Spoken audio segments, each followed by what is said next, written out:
নজর রাখবো পরবর্তী সংবাদে। বাঙালির শ্রেষ্ঠ উৎসব দুর্গা উৎসব। আর এই দুর্গা উৎসব রাজ্যের বুকে যে কতটা ঘটা করে পালিত হয় এবং রাজ্যবাসী যে কতটা মাতোয়ারা হয় সেটা বোধহয় আজকের দিনে দাঁড়িয়ে আর নতুন করে বলার বিষয় নেই। কিন্তু এরই মধ্যে এবার কিন্তু একটা আক্ষেপের সুর এবার লক্ষ্য করা যাচ্ছে। কেননা আজ যেটা পরিলক্ষিত হয়েছে যে বিলুনিয়া দক্ষিণ মির্জাপুরের যে মহামায়া ক্লাব রয়েছে, যা প্রত্যেক বছর তারা ঘটা করে পালন করে শারদীয়া দুর্গোৎসব, এই বছর কিন্তু তা হচ্ছে না। অর্থাৎ এক্ষেত্রে ব্যতিক্রমী এবার চিত্র দেখা যেতে পারে বিলোনিয়া দক্ষিণ মির্জাপুরের মহামায়া ক্লাবে। নিয়ম রক্ষার্থে ছোট্ট পরিসরে দুর্গাপুজো করবে মহামায়া ক্লাব এবং সংবাদ মাধ্যমের মুখোমুখি হয়ে জানিয়েছেন মহামায়া ক্লাব কর্তৃপক্ষ। বন্যার কারণে ক্ষতিগ্রস্ত মানুষদের কথা চিন্তা করে এই সিদ্ধান্ত বলে জানান। সোমবার সকাল 10:30 নাগাদ বিলোনিয়া মহামায়া ক্লাব বাড়ি প্রাঙ্গণে ক্লাব কর্তৃপক্ষ বড় বাজেটের দুর্গাপূজা না করার সিদ্ধান্তের কথা জানান। ক্লাব সদস্যদের চাঁদা দিয়ে হবে নিয়ম রক্ষার্থে দুর্গাপূজা এবং বন্যায় ক্ষতিগ্রস্ত কৃষক থেকে শুরু করে মাছ চাষিরা নিঃস্ব হয়ে গেছে মানুষ। তাই এই বিষয়কে মাথায় রেখে কার্যত আজ ক্লাব কর্তৃপক্ষের যে বক্তব্য, শুধুমাত্র নিয়ম রক্ষার্থে এই পুজো করা হবে, অর্থাৎ শারদীয়া দুর্গা পুজো। কি বলছেন তারা, শুনুন। নমস্কার।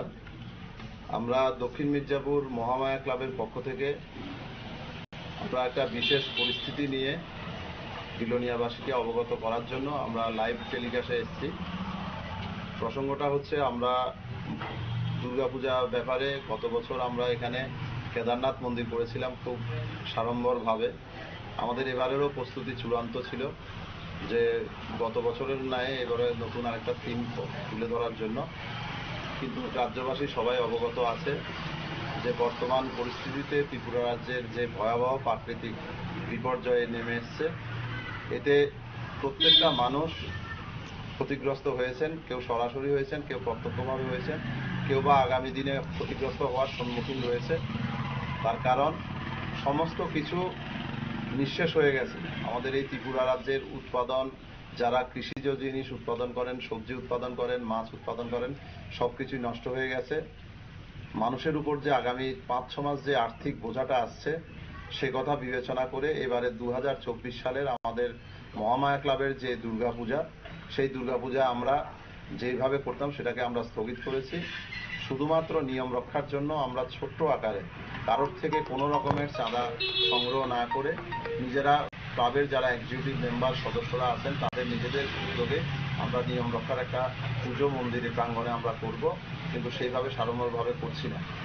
কারণ আপনারা জানেন যে ধরনের প্রাকৃতিক দুর্যোগ এসছে, এই প্রাকৃতিক দুর্যোগ শুধু সরকারের পক্ষে মোকাবিলা করা সম্ভব নয়। প্রত্যেকটা ক্লাব, প্রত্যেকটা মানুষ যদি আমরা এই দুর্গতদের পাশে গিয়ে না দাঁড়াই, তাহলে মানবিকতা হারিয়ে যাবে। আমরা সেদিকেই লক্ষ্য রেখে আমরা এই বৃহৎ আকারে এই পূজাকে স্থগিত করেছি। শুধু তাই নয়, আমরা গতকালকে ক্লাবের তরফ থেকে 30 কার্টুনের মতো আমরা বিস্কিট অলরেডি জোলাইবাড়ি রিলিফ ক্যাম্পে পাঠিয়েছি, যেখানে ড্রাই ফুডের খুব অভাব দেখা দিয়েছে। আরও 100 কার্টুন বিস্কিটের আমরা অর্ডার দিয়ে রেখেছি, যাতে আমরা বন্যা দুর্গতদের পাশে যেখানে সংকট আছে সেখানে যাতে আমরা দাঁড়াতে পারি। আমাদের বক্তব্যটা একটা জায়গার মধ্যে, আমরা একটা বছর না হলে আনন্দটাকে খুব ছোট্ট আকারে করলাম, কিন্তু মানবিকতা যাতে আমাদের মধ্যে না হারায়, তার জন্য যাতে কোনো মানুষের উপর যাতে বাড়তি যাতে চাপ যাতে না যায়।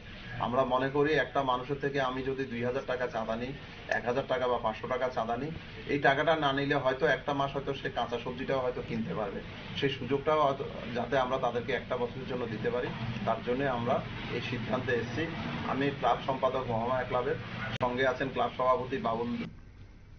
আপনারা শুনলেন ক্লাব কর্তৃপক্ষের বক্তব্য। অর্থাৎ মানবিক দৃষ্টিকোণ থেকে এবার সউদ্যোগী মনোভাব নিয়ে কার্যত এবার শারদীয়া দুর্গোৎসব করবেন বিলোনিয়ার মহামায়া কালীবাড়ি প্রাঙ্গণের ক্লাব কর্তৃপক্ষরা। কেননা বন্যায় অনেকটাই ক্ষতিগ্রস্ত হতে হয়েছে এবং যা কিনা আগামী 5 থেকে 6 মাস আর্থিক বোঝা হয়ে দাঁড়াবে মানুষের উপর, এবং দুর্গাপুজোর কারণে বাড়তি আর্থিক বোঝার চাপ না পড়ে সেই দিকে লক্ষ্য রেখেই এই কার্যত আজ ঘোষণা করা হয়েছে ক্লাব কর্তৃপক্ষের পক্ষ থেকে। নিয়ে নিচ্ছে ছোট্ট একটি বিজ্ঞাপন বিরতির, সঙ্গে থাকুন।